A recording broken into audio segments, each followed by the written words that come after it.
Halo guys, kembali lagi bersama Mimin di Celengan Film. Di kesempatan kali ini, Mimin akan menceritakan alur film yang berjudul I Love Crazy Little Thing. Tanpa berlama-lama lagi, mari kita menonton. Film ini dimulai dengan seorang editor dan asistennya yang bernama Jian dan Meng. Di sini nampak Jian selalu marah-marah dengan asistennya karena kesalahan-kesalahan yang ia lakukan dalam mengedit sebuah video. Karena hal itu, Jian menjadi telat dalam mengunjungi pesta ulang tahun pacarnya. Saat menghadiri acara tersebut, nampak Jian tidak dikenali orang-orang yang menjaga acara tersebut. Oleh karena itu, ia pun menerobos masuk ke acara tersebut. Tiba-tiba saja ada orang kaya yang masuk ke dalam panggung pacarnya yang bernama Xian Xian. Merasa tak terima karena pacarnya mau ditikung, ia pun bertindak layaknya pendekar pedang. Tapi semua itu hanya bayangan Jian saja. Ternyata ia berlari untuk melemparkan pria tersebut dengan kue ulang tahun. Mengetahui hal tersebut, pacar resmi Jian pun langsung menyusulnya sambil berlari. Film pun akhirnya secara resmi dimulai. Di kemudian hari, pemutaran film perdana mereka pun dimulai. Meng ingin mendapatkan tiket pemutaran perdana film karena ingin berfoto dengan idolanya. Awalnya Jian membalas ucapan Meng dengan tersenyum. Setelah itu, ia pun marah-marah kepadanya dan berteriak bahwa selama berbisnis sebagai editor film, ia tak pernah berfoto sekalipun dengan idolanya. Setelah pintu ditutup, terlihat foto-foto Jian dengan pemeran film yang dieditnya yang membuktikan semua omongannya salah. Sementara itu, Jian bertemu dengan pacarnya yang bernama Xian Xian. Karena tiba-tiba saja Jian melemparkan kue ke arah temannya itu. Padahal Xian juga kaget bahwa temannya bakal menembak dirinya tepat di acara ulang tahunnya. Jian pun berusaha menghibur Xian agar tidak marah. Tapi tak disangka, pacarnya meninggalkan dirinya begitu saja, tepat sebelum orang yang pernah dilempar kue oleh Jian membalaskan dendamnya. Setelah mendapatkan pembalasan lemparan kue, tiba-tiba saja ada seorang yang bernama Mr. Lee datang kepadanya. Ternyata selama ini Jian juga mendaftarkan sebagai sutradara baru. Tapi nampaknya apa yang dia kerjakan sia-sia, karena Mr. Lee menganggap naskah buatannya masih kurang menarik. Di atas gedung, ia melamun sambil merenungi nasib yang baru saja ia dapatkan. Karena capek, dia pun pergi ke rumah orang tuanya. Di sana ia bertemu ayahnya. Saat sedang mengobrol bersama, tiba-tiba saja ada seorang nenek yang mengatakan kapan nikah kepadanya. Mendengar hal itu, ia pun makin bete dan meninggalkan ruangan tersebut dengan alasan akan segera mandi. Di hari selanjutnya, Jian makin mendapatkan masalah yang lebih besar. Ternyata asistennya memasukkan lagu bercopyright ke dalam film yang telah mereka edit. Buntutnya ia harus menyelesaikan masalah yang baru saja mereka buat. Awalnya para petinggi merasa Jian tidak bisa menyelesaikan masalah yang telah ia buat.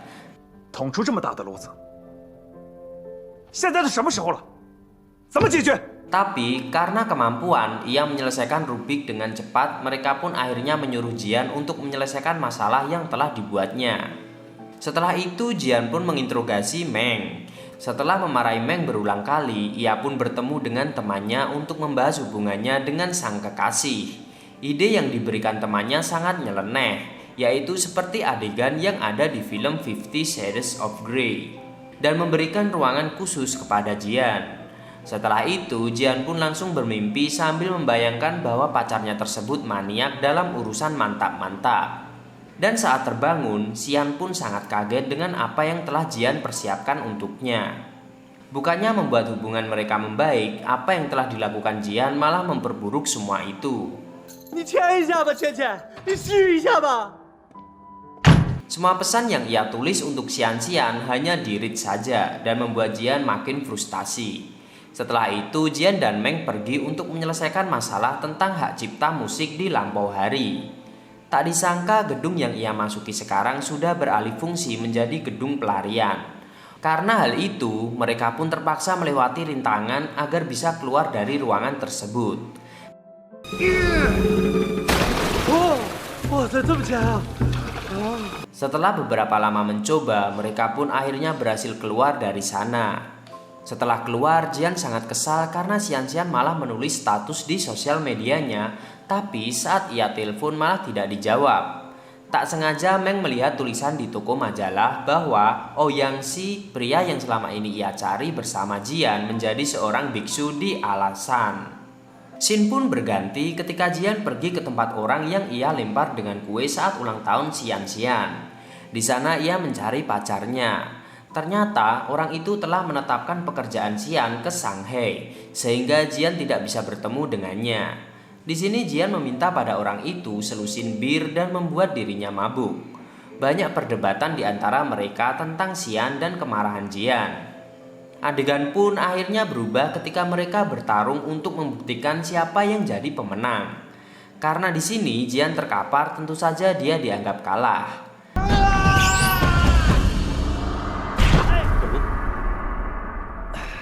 Galau karena kalah bersaing, Jian pun mabuk-mabukan, tapi di sini Meng datang untuk memberitahu berita penting. Mereka menemukan apa yang dicari ternyata berada di Alasan.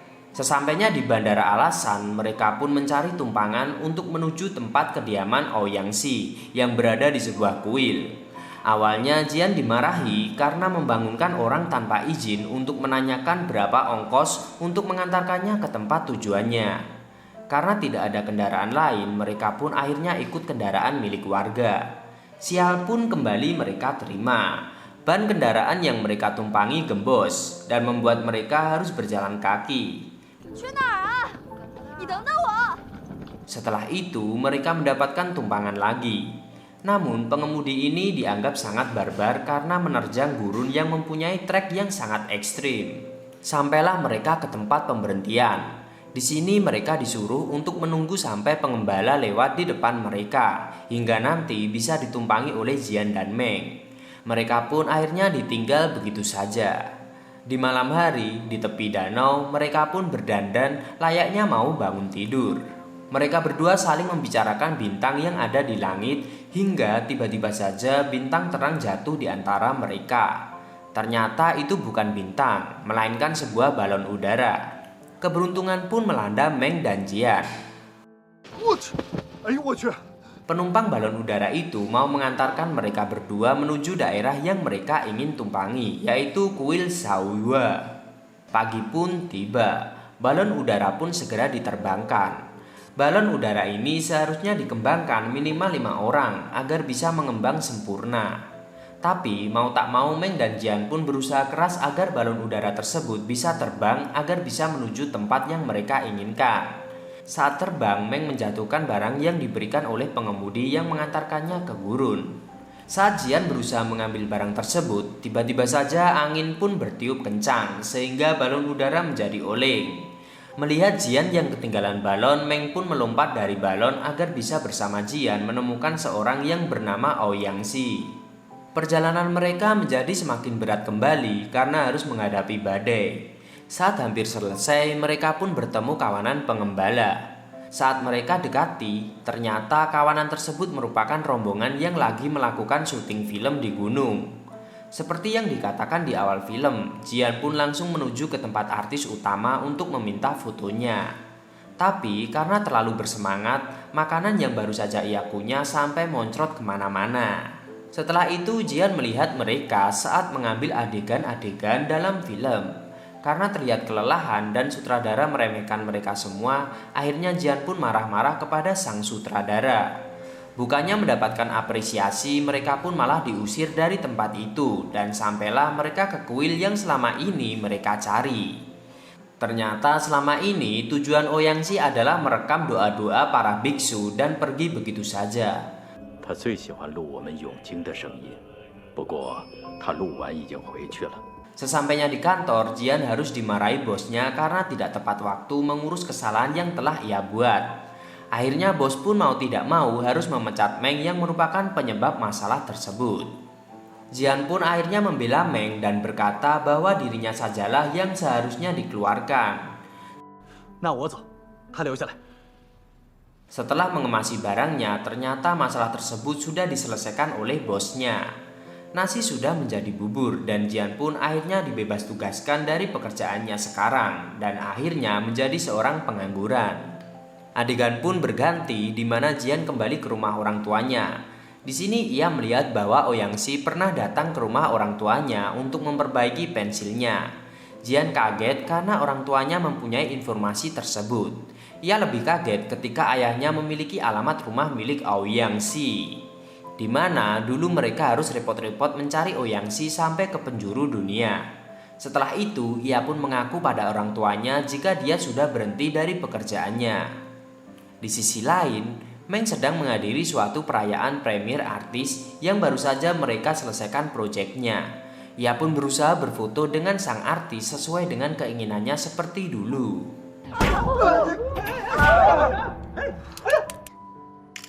Ia baru sadar bahwa Jian mengundurkan diri setelah apa yang telah terjadi. Meng sekarang menjabat jadi editor independen, di mana tak ada bantuan sama sekali dari gurunya. Saat Jian sedang galau, tiba-tiba saja Xian datang ke rumah Jian untuk mengembalikan barang yang pernah ia berikan padanya. Tapi saat melihat tulisan-tulisan Jian yang terjemur di sebuah tali, ia pun kembali mengurungkan niatnya untuk mengembalikan barang-barang tersebut dan meninggalkan tempat tersebut. Saat bersama dengan operator di ruang data, Meng pun bermaksud untuk mencari frame film yang digunakan untuk bahannya nanti. Di sini operator tersebut tidak peduli akan hal itu, tapi di sini Meng mengutip kata-kata Jian. Tak disangka operator tersebut memberitahu bahwa ternyata Jian sudah dipecat dari pekerjaannya. Ternyata di sana juga ada Xian yang sedang makan. Mereka berdua pun mengobrol satu sama lain tentang masalah yang mereka hadapi. Tak lupa Meng pun memberikan barang yang ia dapat dari seseorang yang ada di gurun tersebut yang berupa sepasang barang yang bertuliskan detak jantung.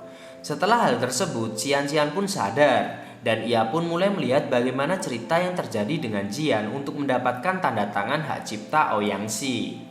Seperti saat mengendarai mobil di gurun, menaiki balon udara hingga bertemu kelompok yang sedang melakukan syuting. Sementara itu, Jian berusaha untuk mencari pekerjaan yang baru, tetapi tidak ada yang cocok hingga pada akhirnya ia merasa lelah dan kembali ke rumah dan disambut oleh ayahnya yang sedang membicarakan ibunya. Sang ayah pun pergi membeli sesuatu dan saat kembali ia membawa ballpoint beserta secari kertas bertuliskan sesuatu. Waktu pun berlalu. Tiba-tiba saja Jian sudah berada di Hawaii. Ternyata ayah Jian memberikan alamat rumah milik Ouyangxi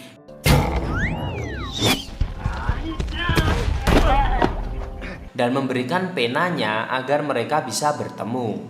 Awalnya Ouyangxi merasa senang karena mendapatkan penanya kembali. Tapi tak disangka penanya rusak karena tertindih oleh penjaga Ouyangxi. Karena rusak, Ouyangxi pun kecewa dan Jian pun malah diusir dari sana.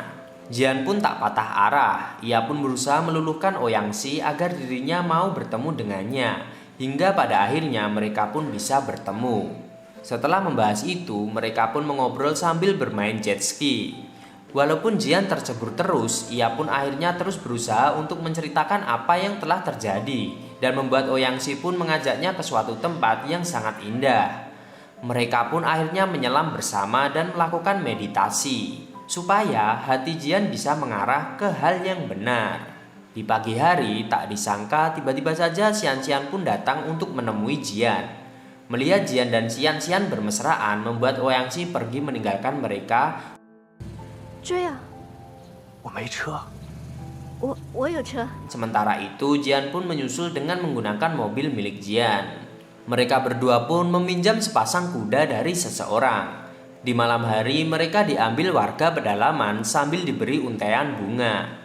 Mereka pun nampak ketakutan hingga pada akhirnya Ouyangxi datang kepada mereka agar mereka tidak ketakutan. Ternyata itu adalah sebuah upacara. Di sana mereka memakan babi bersama hingga menari. Jian sangat mengagumi pacarnya yang sangat cantik, apalagi ia telah lama tak melihat pacarnya tersenyum bahagia. 我很久没见他这么开心的笑话。 Ouyangxi pun sudah berhasil menyelesaikan rekaman yang ia butuhkan. Ternyata selama ini Ouyangxi pergi keliling dunia untuk mencari suara yang sebenarnya ia cari. Ia pun sampai menggadaikan suara-suara yang ia dapatkan untuk mencari suara yang paling ajaib di bumi, yang konon katanya ada di puncak gunung berapi. Di pagi hari, Jian mendapatkan kabar bahwa Ouyangxi telah pergi. Tak disangka gantian Jian yang mencarikan suara di sebuah atas bukit. Saat mereka sedang asik merekam suara, tiba-tiba saja Jian malah mencium Xian-Xian di saat mereka sudah hampir menyerah. Ciuman mereka diawali setelah Xian-Xian memberikan barang yang diberikan Meng kepada Xian-Xian. Dan di sini ia berterima kasih akan hal itu. Ia menceritakan bahwa dirinya telah kehilangan banyak hal, bahkan hampir saja kehilangan pacarnya tersebut. Ia pun berterima kasih kepada Xian-Xian karena dirinya masih percaya padanya. Setelah mendapatkan apa yang ia inginkan di pulau tersebut, ia pun kembali ke rumah untuk menemui orang tuanya. 有感情的剧本是写出来的。爸， Setelah itu, ia pun kembali ke kantornya untuk menyelesaikan masalah yang sebelumnya belum terselesaikan. Film pun dimulai saat Jian kembali bekerja di tempat seharusnya. Dan saat Jian liburan bersama Xian-Xian, mereka berdua bisa berbicara dengan Ouyangxi tentang suara alam yang masih mereka cari. Dan film pun tamat.